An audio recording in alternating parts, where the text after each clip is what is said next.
Kembali,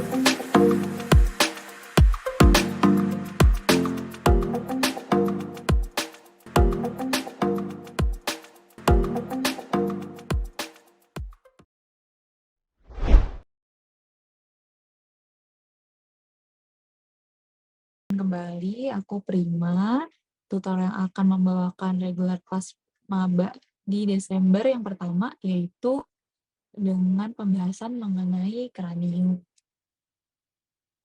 Nah, sebelum kita masuk, mungkin tadi di pretest juga udah lumayan tergambar ya. Untuk pembahasan malam hari ini, itu ada dua bagian besarnya, yaitu osteologi atau mempelajari mengenai tulang, dan juga miologi atau mempelajari tentang otot. Nah, tulang dan otot ini yang dipelajari yang di area kranium.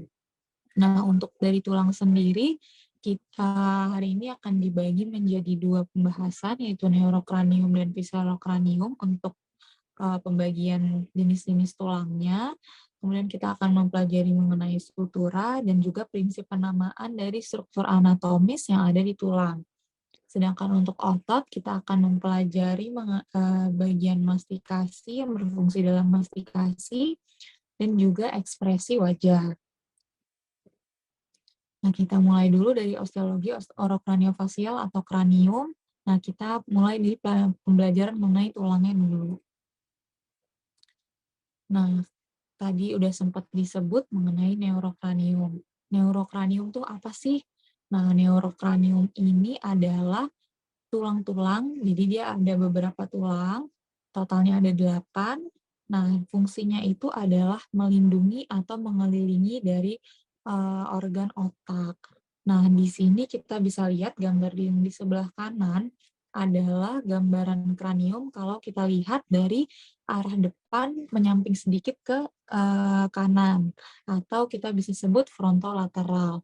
Frontal sendiri ini ada didapatnya dari frontal atau depan, lateral itu samping. Nah, kalau kita belajar mengenai anatomi ini kadang-kadang dari satu aspek nggak bisa kelihatan semua tulang maupun otot yang mau kita identifikasi. Contohnya di sini, sebenarnya untuk neurokranium itu ada totalnya 8 tulang, di mana ada 2 tulang yang sepasang. Jadi satu jenis namun ada 2 jumlah tulangnya ada 2 gitu. Nah, di sini yang terlihat itu ada 4 jenis tulang. Yang pertama os frontale atau kepanjangan dari osis frontale, artinya adalah tulang frontal. Jadi kalau misalnya kita udah menggunakan penamaan atau nomenklatur dengan OS titik, kita nggak perlu lagi menambahkan tulang di depan ataupun bone di belakang. Nah, contohnya ini kalau di buku frontal bone, nah ini cukup penamaannya gini aja, nggak perlu ditambahin os lagi di depannya. Nah, yang pertama di os frontale atau bisa kadang-kadang disebut juga tulang dahi. Ini yang ditandai dengan warna pink agak peach ini. Kemudian yang kedua yang kelihatan dari aspek frontolateral ada parietal. Dia ada sepasang namun yang lebih kelihatan yang sebelah kanan, yang sebelah kirinya ini kurang terlihat. Kemudian untuk yang ketiga dari neurokranium adalah os occipitale, di mana ini nggak kelihatan kalau dari aspek frontolateral. Kemudian yang keempat, os temporale, dia juga sepasang, namun kalau dari aspek frontolateral itu hanya terlihat satu yang di bagian kanan ini, dia yang warna hijau. Kemudian os ethmoidale, dia posisinya ada di lebih inferior atau lebih di bawah dari tulang frontal atau os frontale dan di belakangnya tulang lakrimal. Jadi dia lebih posisinya lebih di dalam. Jadi nggak eee, melindunginya tuh nggak dari superior atau nggak dari atas seperti frontal dan juga parietal. Kemudian yang terakhir os sphenoidale ini nggak terlihat juga dari aspek frontal lateral. Nah, kalau kita mau lihat si oksipital maupun osphenodale ini, kita bisa lihat dari aspek yang berbeda. Nah, yang pertama kita bisa lihat dari aspek inferior. Nah, untuk occipitalis ini mungkin dari frontal maupun frontal lateral itu dari depan atau dari samping itu kurang terlihat. Namun kalau dari inferior itu jelas dia tuh salah satu tulang yang besar, ukurannya nih, berwarna biru. Kemudian ada juga yang tadi nggak terlihat dari frontal lateral, yaitu tulang sphenoid atau sphenoid. Lihat di gambar yang bagian yang warnanya kuning. Ini merupakan salah satu tulang yang bentuknya unik ya, dia ada melebar ke samping seperti membentuk sayap. Nanti ada pembahasan khusus mengenai sphenoid ini. Kemudian dari lateral ini yang cukup terlihat hampir keseluruhan dari neurocranium. Seperti tadi sudah ada frontal, parietal terlihat, kemudian sebagian occipital, kemudian temporal, ada juga ethmoid yang tadi di belakang atau lebih posterior dari lacrimal, dan juga ada sphenoid. Sphenoid itu pendekatannya harus dilihatnya dari inferior, atau kalau kita lihat dari superior harus ada potongan transversal gitu. Jadi kalau misalnya sphenoid ini kalau kita lihat dari lateral tuh cuma terlihat sih yang aku bilang tadi kayak sayapnya aja, nggak keseluruhannya terlihat gitu. Nah, kita lanjut. Di neurocranium sendiri ini ada beberapa sutura atau yang disebut sebagai area penggabungan dua atau lebih dari tulang. Nah, ada 3 di mana namanya ini berbeda-beda.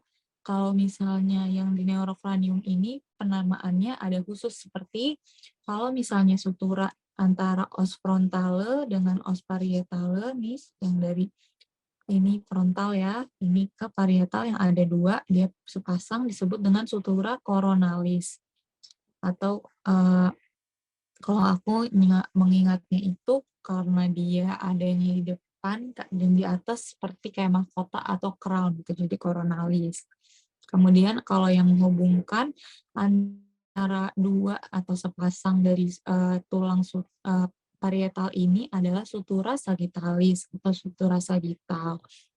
Nah, kemudian yang terakhir ada sutura lamboidea atau lamboidale, itu menghubungkan antara os parietal yang di sini ada sepasang dengan os occipital. Nah, kemudian ada nih juga yang kayak pertigaan. Nah, ini ada kalau pertigaannya antara frontal dengan parietal disebut brekma, kalau pertigaan yang antara parietal ke occipital disebut dengan lambda, itu.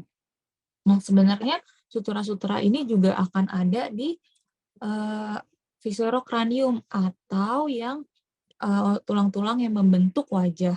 Tapi biasanya penamaannya cukup sederhana, nggak ada penamaan khusus. Jadi penamaannya itu hanya misalnya antara tulang maksila dengan zigoma, berarti suturanya maksila strip zigoma gitu aja. Jadi cuma penggabungan nama, nggak ada nama khusus. Nah, kita lanjut, tadi udah neurocranium yang melindungi otak atau menutup bagian otak. Nah, ini bagian atau kelompok kedua dari cranium, yaitu viscerocranium. Nah, ini lebih banyak jumlah tulangnya, ada 14, dan lebih banyak yang sepasang-sepasang. Nah, yang pertama itu pastinya yang paling mudah dan lumayan paling besar adalah tulang mandibula atau os mandibula atau rahang bawah. Nah, di sini dia satu. Kemudian yang kedua itu ada vomer. Vomer itu yang ditandai warna biru di sini. Nah, itu juga jumlahnya satu. Nah, dari os nasal hingga os maksila itu dia terdiri dari sepasang-sepasang. Kita mulai dari nasal. Nasal ini yang bagian tulang kerasnya ya, itu ada 2. Jadi di tengahnya ini sebenarnya ada suturanya, nanti ada pembahasannya lagi. Jadi kelihatan dia itu ada yang kanan, ada yang kiri. Jadi merupakan 2 tulang yang terpisah. Kemudian di area yang lebih posterior atau lebih ke belakang ada 2 tulang lagi yang disebut dengan lacrimal. Kemudian atau dibilangnya tulang air mata, kadang-kadang dibilang juga itu. Dan ada tulang pipi nih atau disebut dengan zygomaticus, dia juga ada sepasang. Kemudian inferior nasal concha yang warnanya hijau, ini adanya di dalam fossa nasal atau rongga hidung. ada sepasang juga.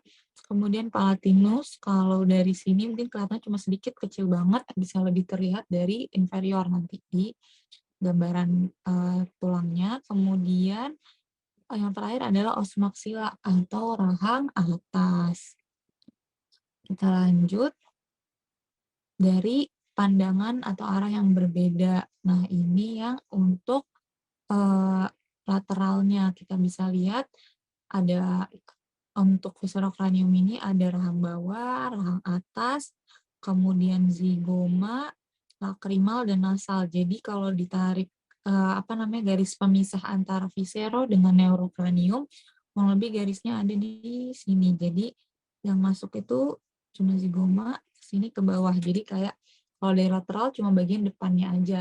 Dari, frontal, kemudian ethmoid, sphenoid, temporal, sampai occipital, atau yang lebih ke posterior dan atas, itu posterior dan superior itu adalah tulang neurocranium, gitu. Nah, totalnya dari viscerocranium tadi ada 8 dan juga viscerocranium yang 14, sehingga cranium itu terdiri dari 22 tulang, gitu.